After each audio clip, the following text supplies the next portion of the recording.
Example 3 says, do these points 2, 1, 4, 0, and 5, 7 make up a right triangle? If yes, verify. If no, say why. So verifying mathematically is not drawing a picture and saying, yep, it looks like a right triangle, it looks like it might be a 90-degree angle. Verifying means proving with mathematical proof, showing numbers, showing why it has to be a right triangle or it can't be a right triangle. So there's a couple different ways to go about this. What we're going to do today in class together here is we are going to use the distance formula, and we are going to say, if this is A, B, and C, we're going to find the length of AB, we're going to find the length of BC, and the length of AC. And once we have those three lengths, if it's a right triangle, then the lengths have to fit into this formula, because you can only use this formula if it's a right triangle. So if the formula works, it has to be a right triangle. So that's the plan. We're going to do the distance formula 3 times. So AB, we would do 4 minus 2 plus 0 minus 1. Where's Gus? In his mom's office. So this would be 2 squared, which would be 4. And then negative 1 squared would be 1, so it would be square root of 5. And then here BC would be 5 minus 4 squared plus 7 minus 0 squared. So that would be 1 squared plus 49. 7 squared would be 49, so it would be square root of 50. And then here we have AC, so we'll do 5 minus 2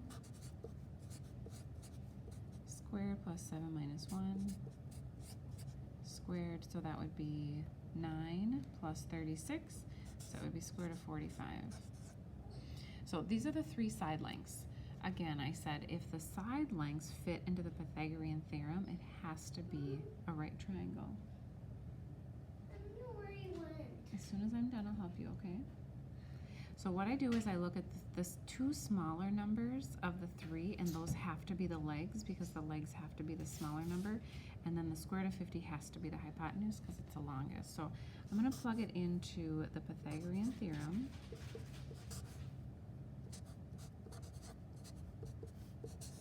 Oopsie. Pythagorean theorem is equals, not another plus. And then you see if it fits. Square root of 5 squared is 5. Square root of 45 squared is 45. Square root of 50 squared is 50. And 5 plus 45 is 50. So yes, it is a right triangle because the side lengths worked in the Pythagorean theorem. Example 4 is a midpoint, so we'll use the midpoint formula, and it is adding the 2 x's and then dividing by 2, and then adding the 2 y's and then divide by 2. So it's like finding the average between the x's and the average between the y's. So here we end up with 4 divided by 2, which is 2. Here we end up with 0. So the midpoint would be 2, 0. Last, it talks about translating a triangle with the coordinates. So it says, you know, we've got a triangle with these points. Shift the triangle 3 units to the right.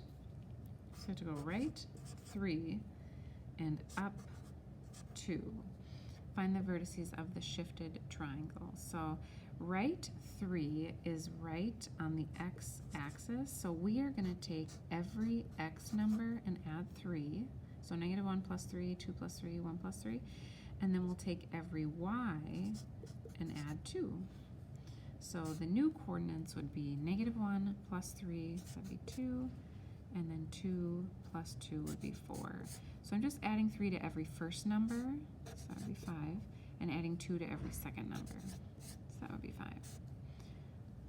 1 plus 3 is 4. And negative 4 plus 2 is negative 2.